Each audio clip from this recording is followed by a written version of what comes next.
Yung dating pangarap lang, ngayon malapit nang mabuo. Ganito ang kwento ko bilang isang OFW dito sa Finland na nangarap magkaroon ng sariling bahay para sa aking pamilya. Ganito nga pala yung setup ng bahay ko dito sa probinsya ng Bicol. Kung makikita nyo, napakaganda ng view dahil kitang-kita po natin yung Mayon Volcano. At ito yung setup din ng ating mini kusina na katabi ang comfort room or yung CR. Dahil sa mga kalabidad sa Pilipinas, minsan nahihinto ang paggawa. Pero ngayon, na maganda na po yung panahon, tuloy-tuloy na po yung paggawa ng ating munting bahay dito sa probinsya ng Bicol. Kaya ito po, mapapansin nyo po, napakaganda ng view ng Mayon Volcano.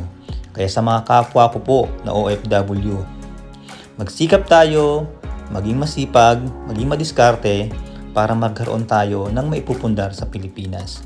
Kaya ang napagkatiwalaan ko sa pagpapagawa or magpapadala ng pera sa Pilipinas para sa aking bahay ay ang remittance app na TapTapSend. Dahil sa TapTapSend, zero transfer fee kapag nagpadala ako sa aking mobile wallet tulad ng GCash at Maya at sa aking bank account. At hindi pa yan makakatanggap pa ang iyong pinadalahan ng 15 euros sa unang padala. Gagamitin mo lang yung promo code na Mike in Finland. Kaya sa mga kapwa kong OFW, i-download na ang TapTapSend